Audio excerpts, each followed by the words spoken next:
Hey everyone, welcome to the Health Babes podcast. I'm your host, Dr. Becky Campbell with Dr. Crystal Hone. Today we have Brian Karr from We Inspect on. We've had Brian on in the past.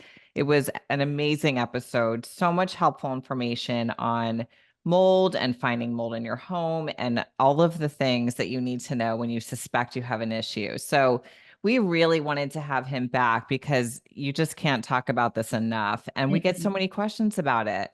So we're practitioners, but we don't know the ins and outs of inspection. So we love Brian. He's our favorite. So welcome back.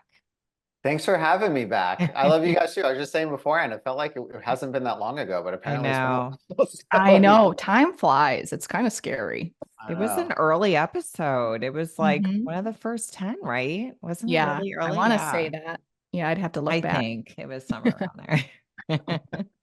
Regardless. So if you haven't listened to that episode, you can go back and listen to it, but we're going to cover a lot of things today as well. So, I just went through this whole thing, my second time living in mold. The first time it wasn't my house, so I didn't have to deal with any of the inspection or the remediation or any of that. So this time was different. And, I know some stuff, right, about inspection and remediation, but boy, did I learn a lot in this process. It's crazy. And it's like, it's the questions that we always get, okay, I don't feel well, or we test a patient and they have mold in their body, but we don't know, okay, are they living in it? Is this a past exposure? So there's just, I think so many people, the one thing they need to know is like, how do I find the mold? Am I living in it? Where is it in my house? So, let's kind of just, I want you to just kind of give a little bit of your background and how you got into this, and then we'll kind of get into some more specifics. Yeah, for sure. I did not go to school to be a mold guy. I don't actually don't know if anyone ever does that. Yeah. No, I don't So think so. it's not what I did. It was kind of like this like meeting of just a couple things that happened at once. But I was dating who's now my wife. At the time, we were early on in our dating time. This is like, I don't know, 2012, 2013, something like that. And her dad owned a mold inspection company.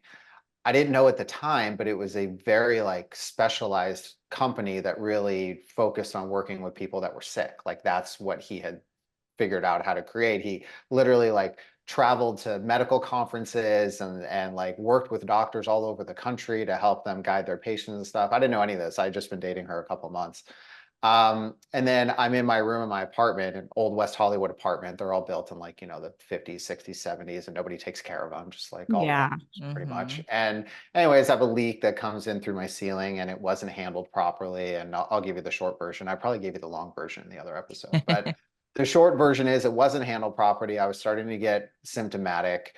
I asked the landlord to come in and figure out if there was a mold issue because Nikki, my wife, was earlier at the time, but she's like, "Hey, you sound like a lot of my dad's patients. There's probably a mold problem here, right? Or my dad's clients. There's probably a lot of mold problem here."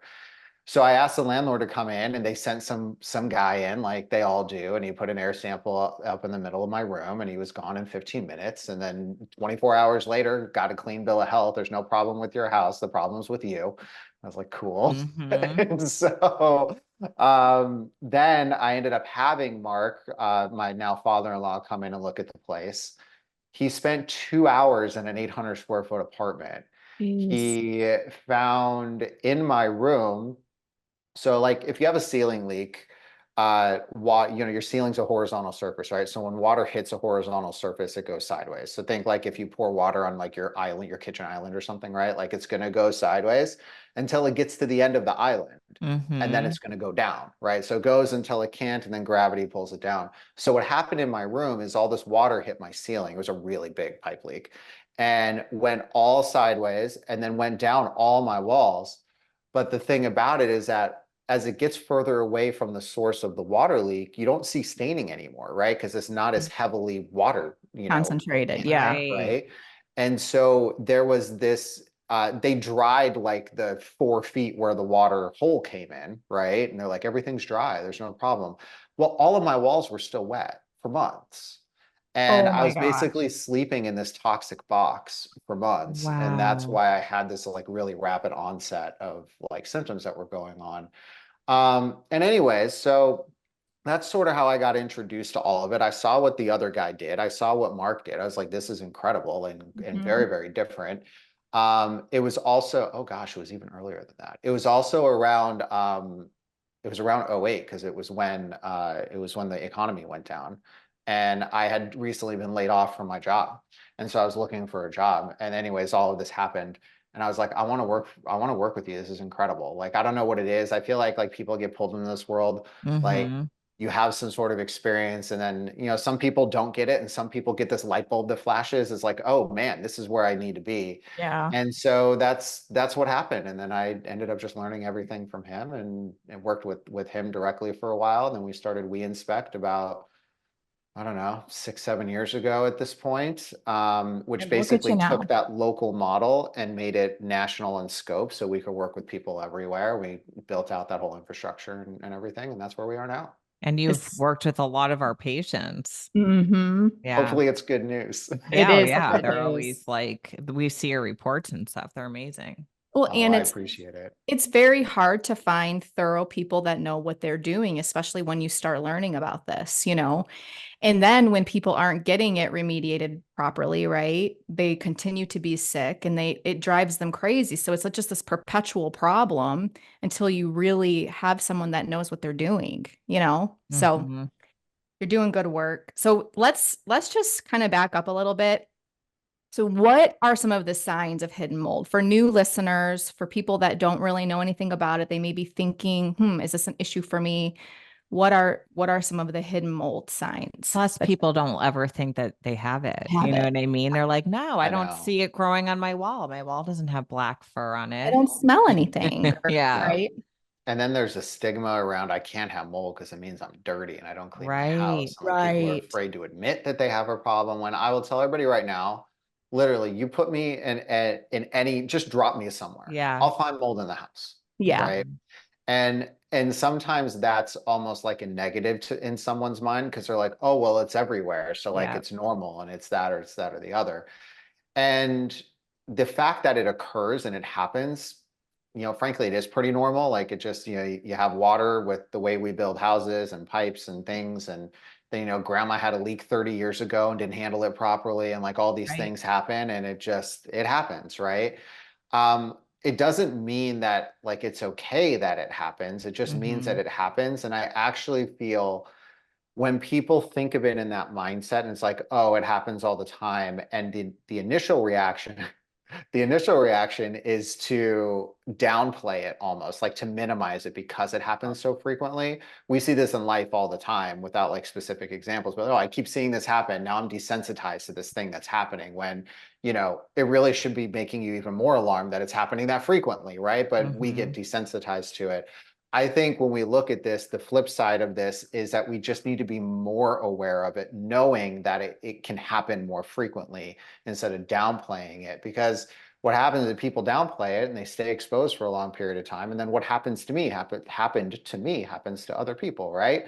Gets downplayed, not a big deal. I'm in there for a long time and I start getting, neuro issues and my skin breaks out like nuts, right? And who knows where I would have gone or what I would have done if I didn't have somebody who could tell me why that was happening right away, right? Mm-hmm. I think that's a lot of times what happens is because you can't see it all the time. Again, in my example, there was nothing visible anywhere. You couldn't even see the water staining on those walls in those cases, but it was all back there, right?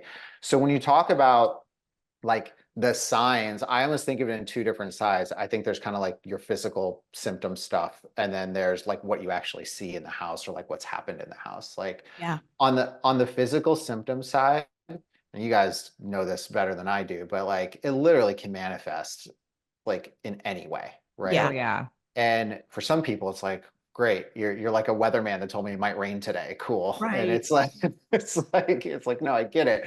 But like if you think about it, it's like if you're getting like symptoms across different systems in your body, like it's not tied to one thing, but it's like, I got brain this and skin this. And oh, by the way, I'm Mm-hmm. getting like all this joint pain over here. And oh, my digestion is crap. And like you start thinking through all this stuff. It's like, okay, that's like a multi-system problem. And it's not always mold, obviously, right? But that's how it sort of presents. And it's just like there's so many symptoms to pick from that it's very hard to align a diagnosis when you have 100 symptom combinations you could come up with, right? So I think one thing to think of is if you start are like just sit and like kind of take stock in like how you're feeling and what your issues are from that side, if you are having health issues, and if you're seeing it across multiple parts of your body like that, then at least look into it. It's not saying that that's Right. what it is, but like at least look into it, because like with most of the clients that we work with, that is their symptom cluster. It's all Yeah. over the place, right? It's not just one thing. So I'd say that's one thing. Another thing, if you leave your house and you feel better, you go Mm-hmm. on vacation, you're like, man, I feel great. And then you come back home, you're like, oh, I feel like crap. Yep. That's a sign, A right? huge one, like a Big Yeah. one. huge, huge sign. It's a big sign. And you know, sometimes I think people are like, oh, I'm getting out of the stress of my life and I'm going somewhere else and oh, it Yeah. feels great. But a lot of times when you come home, it's almost like it's gonna sound bad, but like, you know, I still have a kid in diapers and his room smells gross with Mhm. the diaper pail smell, even though it's sealed, like it doesn't smell that great, you know, as no matter what you do. If you're in there for a while, you don't notice it. You go nose Mm-hmm. blind after a while, right? And then you Yeah. leave and you come in at night and you're like, oh man, I thought I cleaned this thing out. And you like have to go look at it, right? And so the more we're around something, the less we sort of, I don't know, log the fact that something is happening in our minds, right? But when you step away for a while and you come back, like, oh, whoa, I didn't remember this, or gosh, it's a reminder that this was happening. So those are like two things on sort of like the health and just sort of the living side of things that you kind of keep your eyes on for like signs of stuff. When you're talking about the house piece of it, there's kind of two sides to the house piece of it too. The first side is just the history of what's happened in your house. Yeah. So a lot of Mm-hmm. times we'll talk to people, we'll get on like an onboarding call, you know, before we do inspections and stuff. And we're like, okay, so we always ask their health information because it helps us figure out, you know, sort of how we want to structure the panel of testing and stuff. But then we'll start asking about the history of their house. We're like, hey, have you had any leaks, any this and that? Like, it doesn't have to be big floods, even little things that you thought wasn't a big deal. And a lot of times people are like, no. And then you'll start like virtually walking them through their house in their mind. You're like, well, what Right. about your bathroom? Have you ever had like a toilet overflow, or like maybe is it your kid's bathroom where they like do they splash out of the tub? Like, have you ever had a Mhm. sink that was dripping in a cabinet? Like things that people don't think are problems. They're like, oh, this is normal stuff that happens in a house. And so then again, we like kind of dismiss it like it's not a thing. But those are all the things that can cause mold to start growing behind places, like hidden in places, right? Right. It's Yeah. almost worse that way because usually the mold isn't visible on the top of a surface if it's like a Mhm. subtle water issue like that happens over time. A lot of times it'll be behind the wall or like under a sink cabinet or something like that because there was a little drip that happened here a little bit or some splashing that came out somewhere else. And the air on the front side of the wall or where, you know, the kind of what's facing the inside of the house, there's airflow. It's like, it's fine. But like if the drywall gets a little bit, you know, a little bit damp, the back side of that wall doesn't have the airflow that same way. So it stays and it doesn't dry, even though it doesn't seem like a lot of water that's happening, right? And so Yeah. the first thing I'd say is like go through, have you ever had to call like a plumber to fix something? Have you ever seen, you know, have you ever had little things like that? And those immediately are areas that we would always want to test and look at when we go into a house. Yeah. So that would be the first thing. And that's just like, what are you looking for around the house? So like the signs of mold growth are really not looking for mold. I think that's like the big kind of trick to this thing is So like, it's true. like if you're, this is what most mold inspectors do too. They walk in, they're like, I don't see anything. Yeah. Like, Or I oh, and don't this smell moisture meter's anything. dry, so there must be Right. nothing. Yeah. And it's unfortunately it's not how it works.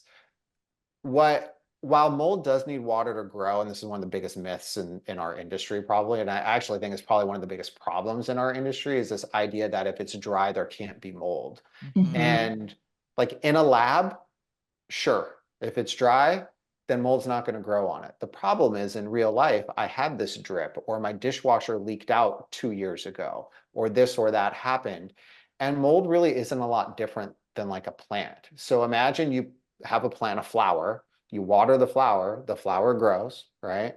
Now, if you stop watering the flower doesn't disappear. The flower Mhm. doesn't like uproot itself and go searching for more water. Like that's not what the flower stays there. It just wilts over, it gets dry, it starts to break apart, but it stays there. It will stay there forever until you get rid of it. Like it literally won't go anywhere. Yeah. And that's what happens with mold. And so when you have a leak that happened 6 months ago, 2 years ago, 5 years ago, and mold happened to grow, the big thing here is mold needs water to grow, does not need water to stay. And Mhm. that's the biggest thing that gets missed. So all the inspectors and everybody's like, it needs water to grow. It's dry now. Yeah, but like The it mold's grew still and it's there. still there. It's like it Yeah. didn't go Right. anywhere, right? And I think that's the biggest thing. So when you're looking through your house, you're just looking for signs of water damage, really. I mean, the bulk of our training for our team is training their eye on how to look for signs of water damage, Mhm. Yeah. not to look for what mold looks like. Bubbling Right. paint, a little cracking, here, warping of a floor there, a little discoloration over here, really, really subtle things. Those are the flags that are like, hey, there's a possibility there's something here, right? Mhm. And every time there's not always something there, but I would say the majority of the time there is. And so if Mhm. your goal is to figure out if I have a mold issue in the house, and we know that the majority of mold is not visible on the surface, and the majority of mold issues in the house are not currently wet right now, then if your process to find mold is to look for mold on the surface and only use the moisture meter reader device, then you've missed 90% of the problem. And this is Yeah. why people stay sick in their homes, because they think that it's fine after they had, a quote mold expert come into their house and tell them everything was fine. And and it's not the person's fault. They put Mhm. their trust in somebody who has a certification behind their name and has a company and has Yelp reviews and all these things. Like, okay, well, if this person told me there's not a problem, then there's not a problem.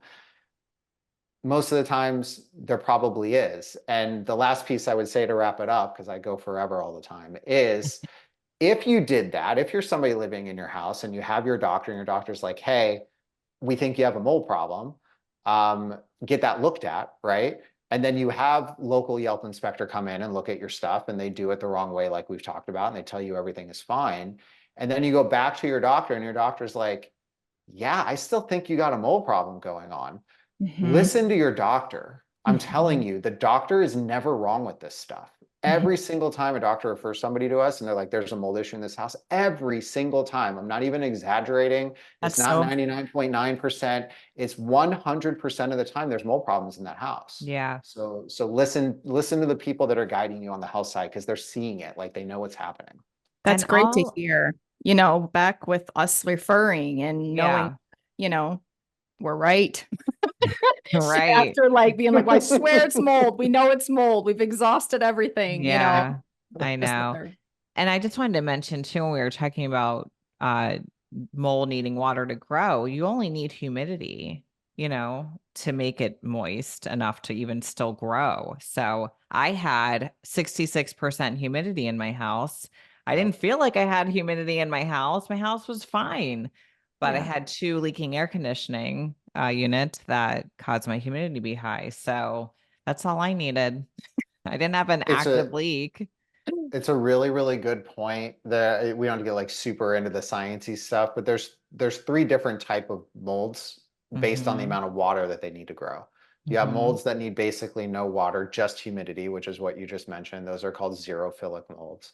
Then you need molds that need like damp, continuously damp, not like wet, wet, but like damp. Mhm. So those are called mesophilic. And then hydrophilic are the ones that they need to be wet to be growing, right? So those are your three types. Now, the thing that happens though is like if you have a wet type, like so you had a water leak, right? And so that allows the wet type to grow. Yeah. Just like my ceiling, like I said, the further away you get from the source of the leak, the drier it gets.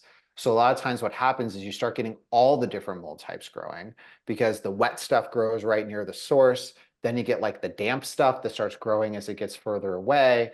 And then the stuff that just needs humidity starts filling up the wall cavity and all these other places, because now the humidity is high enough to where now, even if you had a leak down towards the floor of a wall, because the humidity behind your wall pushes upwards in the wall, you could have mold growing all over the back of the top of the wall, right? And so Right. that's how like the moisture piece works. And that's a big part of the remediation issue that occurs too, is that the remediators will just look for where the visible staining stops, but the Mm-hmm. water staining is not where the moisture stopped, and the moisture meaning humidity, right? So like you have to extend up the walls in these cavities when you're doing stuff to account for humidity that gets pushed up into these different spaces. And that's a big thing that gets missed a lot on the remediation side. Yeah. Yeah. So many people will say I had my house remediated and it wasn't done right. And Mm-hmm. those are the kinds of mistakes. They take out too little. Like they Mhm. think it's only, small thing. Oh, there was a leak here. I'm going to cut a certain amount around the leak. And I'm always like, Eh. not really. Okay, and for people listening, like if the reason they do that, like they want the business, right? Like they Yeah, want, they want good reviews on, this is how they get their jobs, right? This is how they get their stuff. They go onto Yelp and they need reviews. Like that's not how we work, right? Like because we're national, there is no local Yelp page for us. There isn't like some place that drives all of our business like that. Like social media and medical practitioners and all of that is what does it for us, right? But for these local remediation companies, it's I live in Idaho and who can come remediate my place? And then it's like which one has the best ratings, right? Right. And so if you're a remediator and I'm going into somebody's house, I want to make it as fast and Mm-hmm. as minimally intrusive as I can so that person feels like they had a good experience and they give me a good review, right? Yeah. Because like if I went in and did it the right way, it's like, hey, listen, we have to take this entire wall out from floor to ceiling. But the Right. leak was only right down here. Like, I know, but this is how it works. What that's going to do is it's going to make the person feel like that you're doing more than you have to. They're going to feel like you're charging them more than you should be. So they're going to start having like these negative feelings about the For sure. experience. And Mm-hmm. they're not going to leave a good review.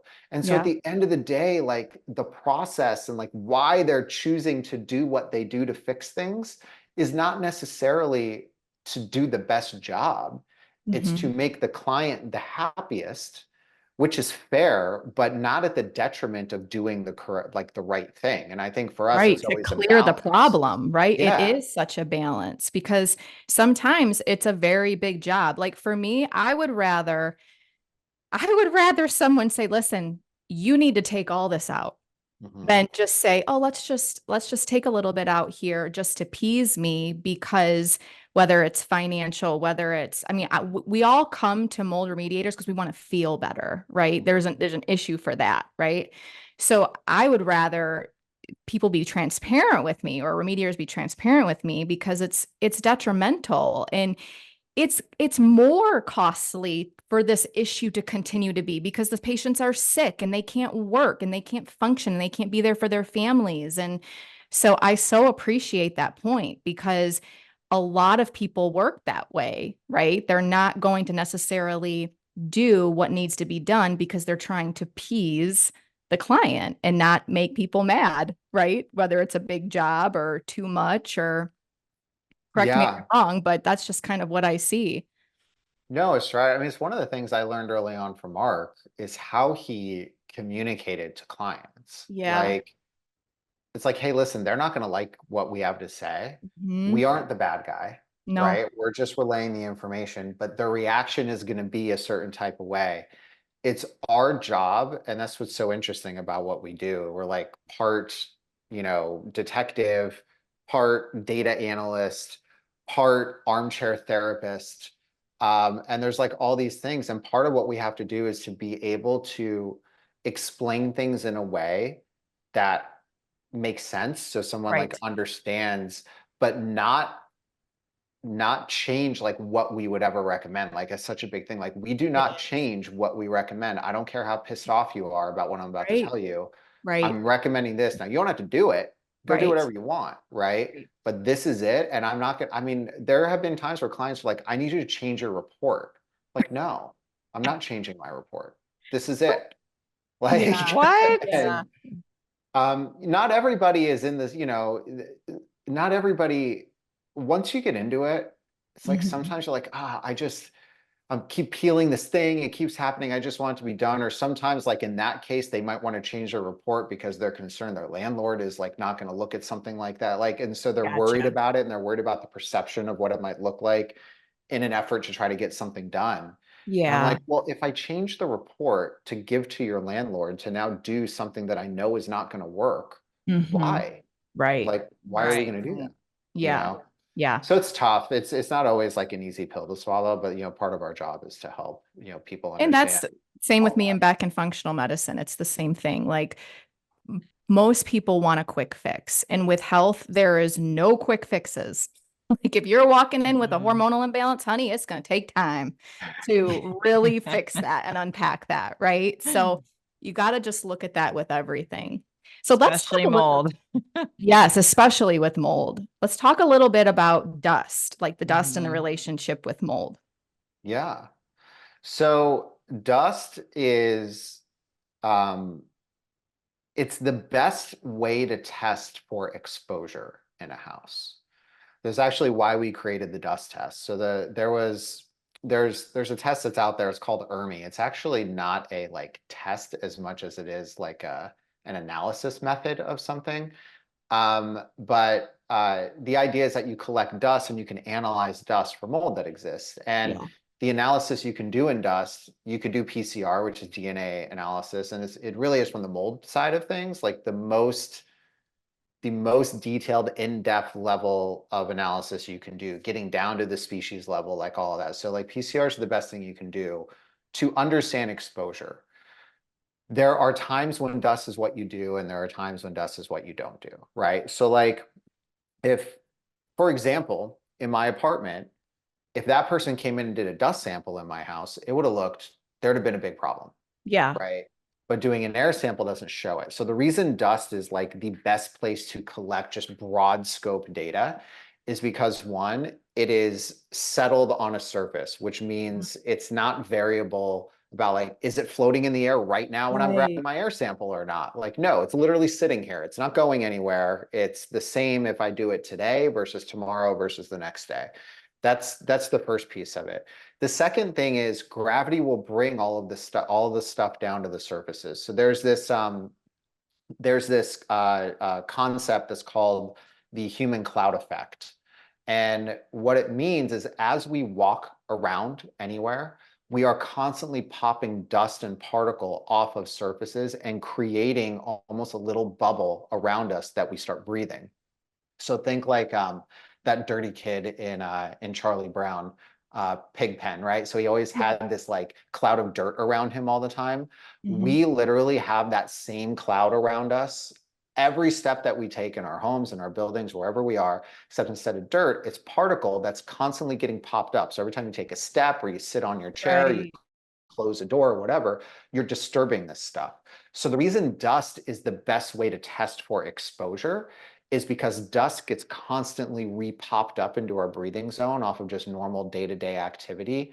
But then you can actually analyze the dust down so specifically down to that DNA level that you're getting the best analysis type, and you're also knowing that that is what you're breathing, right? Right. Now, the difference between the two is that you can't only test for that and then think that you know what's going on, right? Mhm. So there are consultants out there, there are inspection companies, there are like some of like the larger names in our like consulting industry that will literally tell you to go take like 10 ERMIs in your house, and they're going to tell you where the problem is based on where the concentration of dust is in your like where the highest dust amount is. And it's like you unpack that a little bit. The first thing is, let's say you did do a dust test or in the office I'm standing in right now and it's high. What do I do now? Right. Do I just rip my entire office apart because you don't know where it's coming from?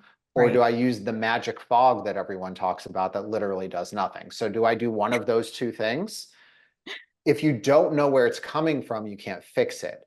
So while there is a lot of value in dust testing and the dust test, the value is around understanding, is there a mold problem in this space generally? What am I being exposed to? Those are the things that it will tell you. So like for your guys' perspective, if you see a dust test come in, like, Yeah. oh, here's the mold load in this house. I know what my patient's being exposed to now. We've now validated what our thought was, that there's a mold exposure, right? So you're getting validation on that. And maybe it helps direct you on your path on how you're going to treat it. Right. Like maybe look into this further now. Right. Yeah. For the patient or the on our end, the client, it's also validation for them, Mhm. right? Yeah. So a lot of times, you know, they just don't believe you for whatever reason because you can't see it. So what the dust test does is it gives you data. It's like, here it is. This is proof. It's third party. It's tested. Here it is. This is what you have in your space, right? So it shows you that. It gives you an understanding of the overall load of mold in the house, which can directionally kind of tell you like how significant may the problem be in my space. Is it a couple things? Is there a lot of stuff going on? So you kind of tell by the load that comes up in that sample what's going on.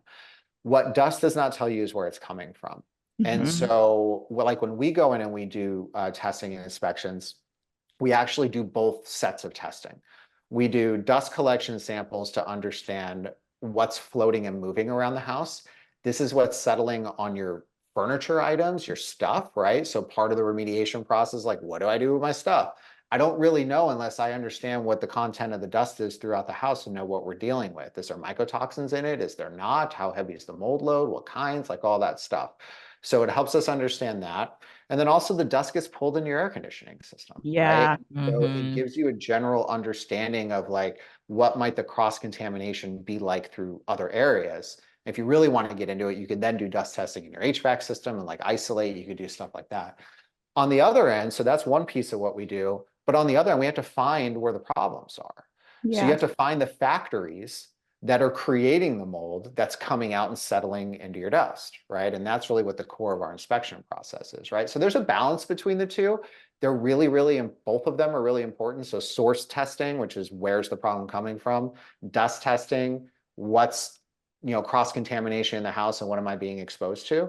And you got to put those together because as you guys know, I'm sure with clinical testing, every test has like strengths and weaknesses, right? Mm-hmm. Yeah. So if I came in, I said, I'm just doing the dust test, I'd have this big gap in between like the data that I have, right? Or if like I'm doing the dust test, but then I'm also testing at the source, like in this bathroom where this water damage is on this wall in this other place, you now have a sampling plan that's like really tight and it's like putting a puzzle together that's showing you all the pieces, right? And that's really kind of the goal of how we go through a space. Yeah. So you mentioned, you know, your stuff, right? So that's, I think, probably one of the harder things people We deal get with this when question. or they don't know about this. Yeah. Yeah. But you know, there are things that you can clean and there are things that you need to toss, right? So can you kind of walk us through that? Yeah, it's a lot. It's a big conversation. So I'll give the Mhm. highlights. And if anyone wants, I actually made like a whole guide on this. We Love saw it. that. Yeah. Yeah, if you go to my Instagram at Mold Finders, is pinned as one of the top 3 posts right now, and then you could just comment clean, I think, and we'll send it to you so you can go get it. Great. Hmm.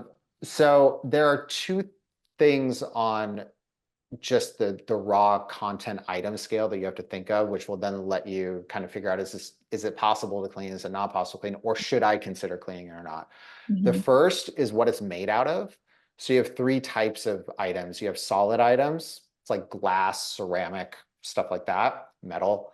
You have semi-porous items. A lot of stuff is semi-porous. Wood is semi-porous. Yeah.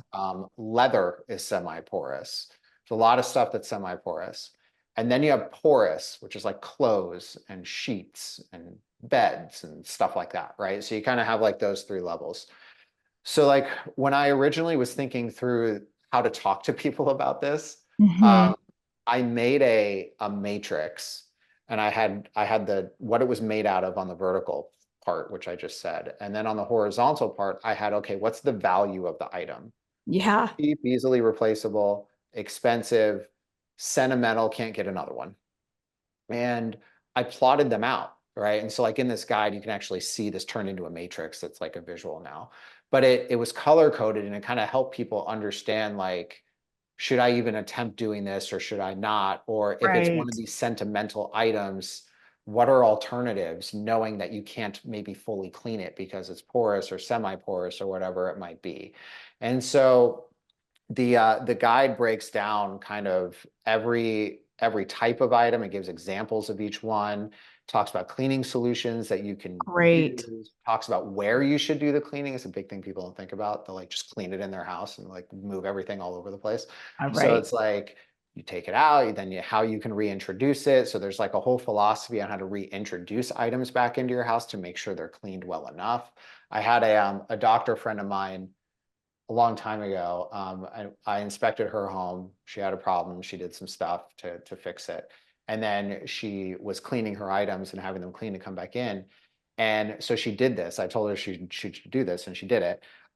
She brought things in a very structured manner. And like, so basically not everything in the house at once. I Right. was like, I want you to start like room by room, and I want you to bring in specific types of things in the room.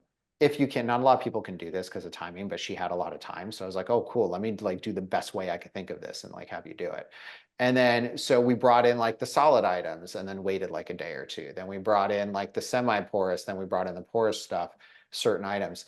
And when she brought in like this old antique, like furniture piece from her grandma's house or something like that, she immediately flared up. And Uh-huh. so now what she knows is the cleaning for all the other stuff was fine. This thing didn't clean well. Yeah. And she was able to remove that and still be able to have like her stuff. Whereas a lot of times we feel like I have to throw everything I own out because like, how do I know which one it is? It must all be done like that. This is what the Facebook groups say. They tell you to go live in the woods and they tell you to burn all your stuff. Right. And It's they just tell not you to do this. doable, you know, Yeah. like it's oh, life-changing. They tell you to do this because they don't know how to do it any other way. They Right. haven't, Yeah. or they've gone down the path and some remediators given them the wrong advice or whatever, and they're like, oh, remediation doesn't work, let alone they only cut out like 4 inches at the bottom of the wall and there's mold up higher, right? Or Yeah. you can't clean your stuff, you got to burn all of it. Where, I mean, maybe they just didn't actually try to clean it properly or reintroduce it in a way that like allowed them to identify what was still triggering. And so, it's not super easy, obviously, but there's like paths and things you can do to. Yeah. I just went through this. And Oh, so with my boys' rooms, I threw out their mattresses because I'm like, Mhm. we're not cleaning that, Yep. which was hard. I mean, it's hard to do that. very. It wasn't like no big deal, but I knew I had to.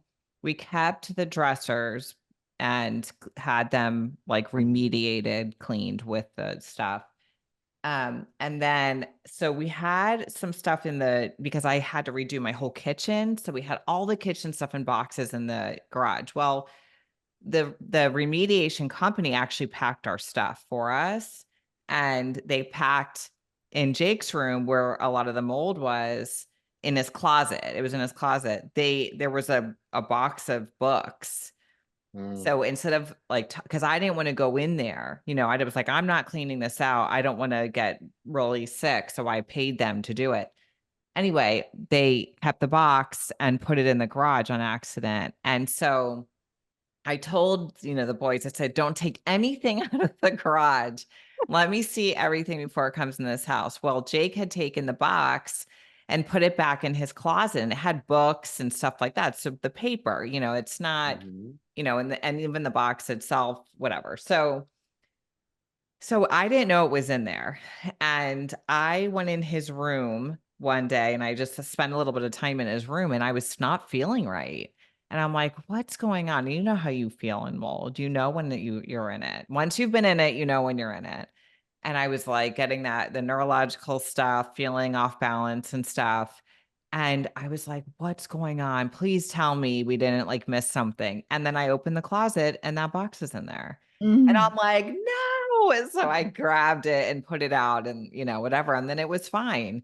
But it's crazy. Well, it just made me think of that when you were saying, bringing stuff back in and all like stuff like that. I was like, we'll just get rid of it because it's not that expensive. But there's some things that were like memories, that we Yep. wanted to try to hold on to and stuff. So it I can be know. tricky.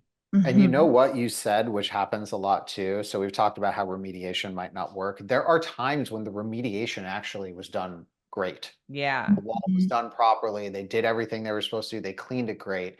and then you bring something back in Right. that was contaminated and you Yep. react just like you said. And then, because a lot of people don't know better, they go to the remediator. They're like, you missed something. Oh And yeah. it's this whole like thing that comes up, Yeah. and it's such a hard, like it's Tricky. such a hard Yeah. thing, which is why post-testing is important. You need validation that the remediation was successful. That way, right? So anyone who's doing remediation, like get it post-tested. Mm-hmm. If you don't, you're constantly going to wonder if it was done properly. Like this Yeah. happens all the time. Like, oh, did we get it all? Did we get it all? Get it tested and know that you got it all, right? Yep. Yeah. That way it's done. You know that it's there. Yeah. What about like prevention for the home? Like what are some things people can do to prevent mold growth? And Beck and I also have a question about some of the filters for the HVACs, like the MERV 60. Like we'll get into that, but let's talk about some prevention just to give, listeners takeaways with that. Yeah. So mold needs water to grow, not to stay, but it does need it to grow. So if you're talking about prevention, the whole play here is to try to stop water from getting to stuff that mold will grow on, right? Like that's the thought. Yeah. So when you're talking prevention, again, where is the most water in your house? Start there, right? Mhm. Your bathrooms, your showers, your sink cabinets, your all, your laundry machine, like these are where the water sources are, right? Your water heater in your garage, like where's there a whole bunch of water just hanging out? Like Right. that's Yeah. start Make sure thinking like that's good. that. And Mhm. then there's steps you can take around those things for prevention. So for example, sink cabinets, there are like these inserts that you could put in your sink cabinets or like rubber inserts that if you do have a drip, it's not going to get to the wood of your cabinet and cause a mold problem, right? Right. And like those inserts, someone can hold like a gallon of water in there because they have lips that come up. So if you do have a leak, like it could stop it, you could get to it, right? So that's like one example. Water heaters have like those pans that you can put the water heater in. That way, if they overflow, it gets directed properly. It doesn't flow all over your garage. Right. Um, Clothing washing machine, same thing. You sit it in a pan that has lips that come up. So if it leaks, it's an issue. So just around leaks, there are things around prevention to kind of catch the water before it goes somewhere that you Right. definitely like. It's not expensive or hard to do it, and it's like such a hassle if you don't do it, right? So We did Mm-hmm. it like for that's our one easy dishwasher. thing. That was really good. Like we had a new dishwasher and I just Yeah. wanted a preventive thing for that. I mean, it was a little tricky getting it in there, but it worked.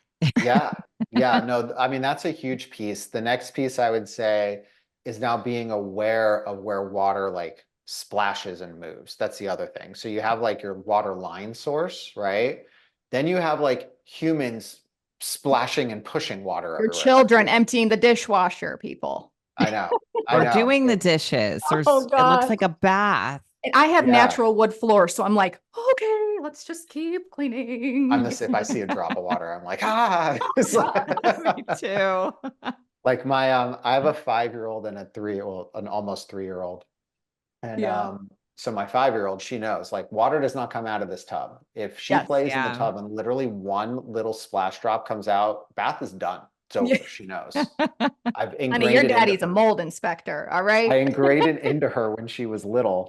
And so I'm doing the same thing now that my youngest I is like love it. understanding. He's starting to get it too. So funny. I actually, side note, I went in and did like career day for her, my older kids' Yeah. school day, and like mold guy career day was just like a fun Yeah. day of like weirdness. But one of the literally kids were asking me if like, does mold have eyes? Oh, that's cute. How sharp is its teeth? I was Oh like, gosh. You're like Scary very, monster. very Stay sharp. away. But one of the slides I stuck in the thing is I put something in there that basically said like don't splash water outside of the tub or your bath's gonna end. I like threatened to end all the kids' baths. Oh, that's funny. And so then like I start talking to the parents and they're like, the kids are coming home, they're saying that we can't have water on the ground. And like I'm literally like I felt, it's like, oh, I feel so good like training this young core of people Yes. to not splash water everywhere. Where it So, starts. My kids think I'm crazy. They're like, Mom, it's just, I'm like, you don't understand. Okay, this is real wood and all these droplets right here. And then when you open the dishwasher, it like comes out sometimes. You know what I mean? I'm yeah, like, good Lord. But Yeah. yeah. anyways, prevention is really about being aware and getting things in place in like the highest probability areas that you can like divert. The other thing, like the little water sensor things, that's like the last thing I'll say. I Mhm. have them under um like kind of my bigger appliances, like my water heater. So I have a pan that my water heater sits in. Then there's a drip line that the water would be directed to. I have another pan under that because whoever designed it just made the drip line drop on the floor. Like, okay, we tried. So I put another pan under that, so at least it would catch it. But in that, directly under the drip line, I put a moisture sensor, a water Okay. sensor. So I actually got, it's been 3 years in this house we've been in here. I got a trigger on it like a month ago. I was like, oh my Wow. God, I need to go down and like look at this. Well, apparently the cleaners were in there and like splashed some water, like splashed something over there, and it Okay. hit the sensor. But man, you should have seen me around the water heater. I'm like looking, I'm like trying to, I'm like, God, where did it come Yeah. from? There's no water in here. But like that, bam, it made me go look, right? So like Yeah. you could do things like that too, and it's really Yeah, those helpful. are neat. You can get them on like Amazon. Yeah. That's great. I'm gonna get some of those. This is the first time I'm hearing of that. I have you slide them in different areas and then Mhm. you it tells you if any of like an alarm goes off if any of them are getting wet. Very cool. Yeah. That's great. So why don't you talk about your new at-home mold inspector kit a little bit, your new program coming out? Yeah, so it's an at-home test kit. There's a lot of mold test kits that Yeah. exist now. Most of them are, you'll do an air sample and like, hey, buy our kit and we'll send you 2 air samples or something. And the problem with air testing is in the middle of a room like that, which is what they all say that they do, Right. is like what we talked about with the dust, right? Like if it's not floating around, you're not going to get it. Most times, we actually ran an internal study because I saw this happen all the time. I just wanted numbers on it. So for a year, when we would go into a house and let's say there's this wall behind me, and I'm like, okay, I think there's a mold problem in this wall. We're going to test this wall the way you're supposed to, but I'm also going to do an air sample 3 feet away at like breathing level, and I'm just going to see what happens. 78% of the time that there was mold in the wall that was tested, the air sample 3 feet away said there was no problem, gave you a false Hmm. negative. So that type of testing is kind of dangerous in a way because it's giving this false sense of security that nothing's going on. And then a lot of Right. people think, oh, I did this test, everything is fine, right? So like there's this big issue in like the kind of at-home test landscape of what we do, right? There's basically tests that just frankly don't even give you the right information, yet that's what we have. And so that's what people use, and that's all that they did, right? And I was like, one thing that I've always wanted to do, and we've always thought about it, and we've done things to gradually be able to kind of get economies of scale and do what we can. But like at the end of the day, you're flying someone to your house, you're doing a full house inspection. Like it's not the cheapest thing in the world, right? And so, I've always, just kind of thought like, you shouldn't have to be independently wealthy to be healthy. Like it's just not fair, right? And so we've we're trying to figure out something around this. We spent the last 2 years like working on what is now called the mold locator test kit.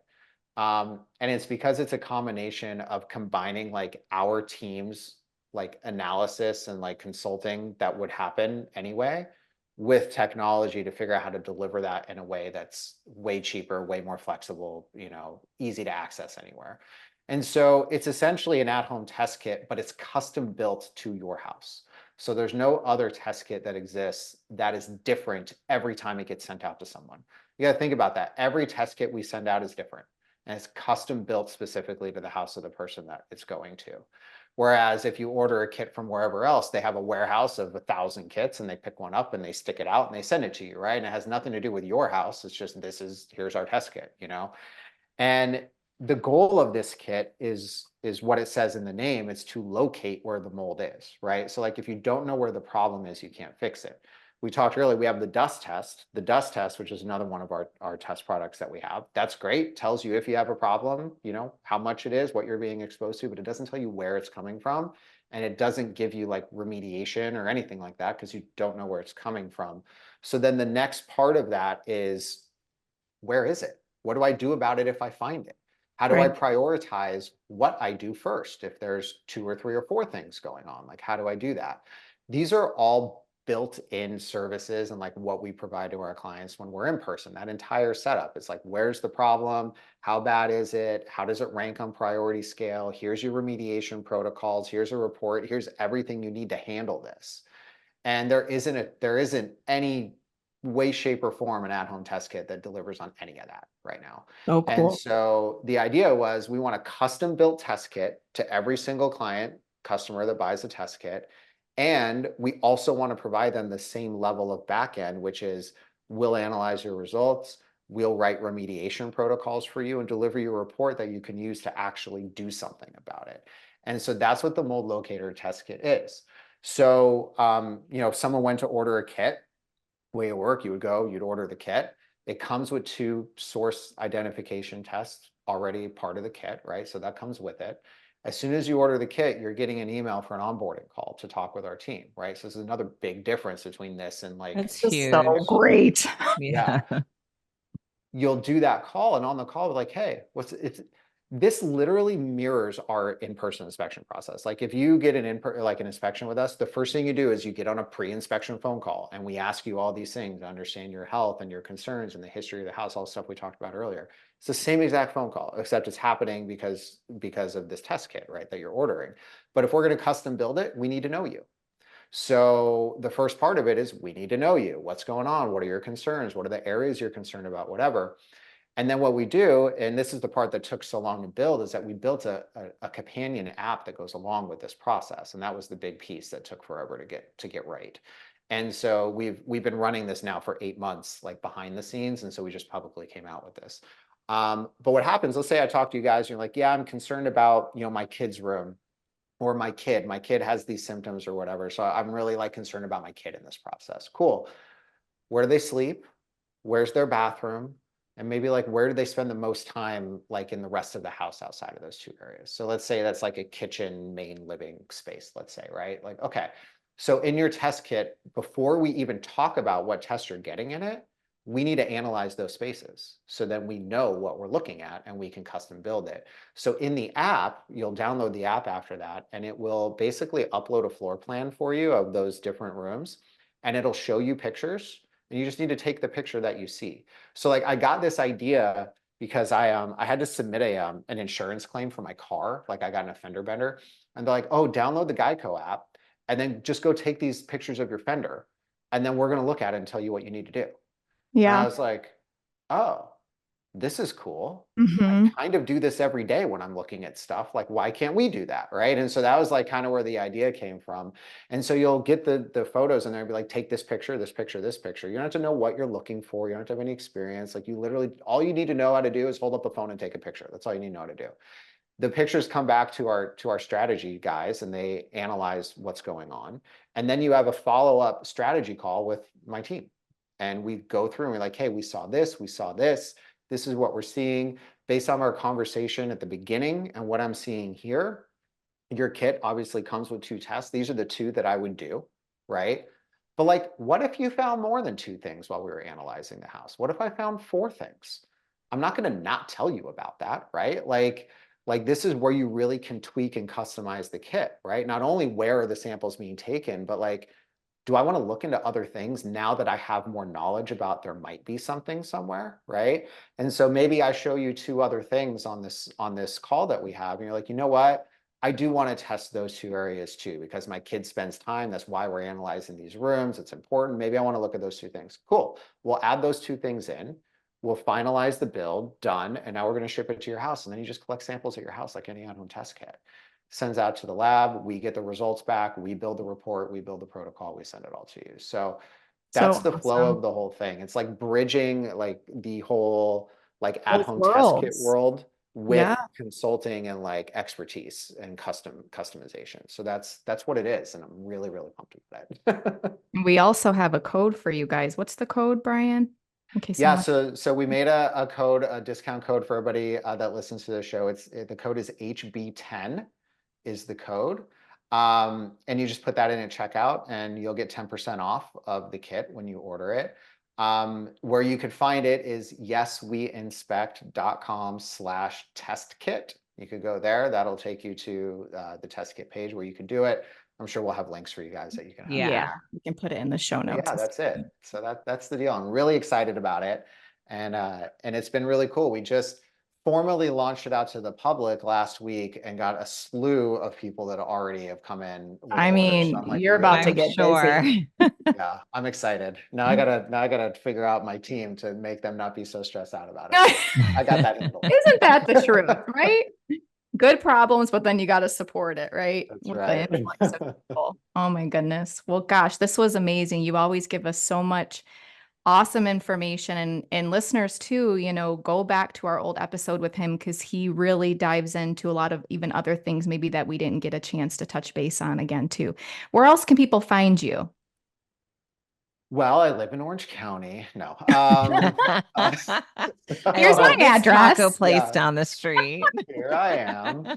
I'll be at the Mexican spot on this day. No, Mold Finders, at Mold Finders on Instagram. That's where we post a lot, and we have multiple things daily that come out there.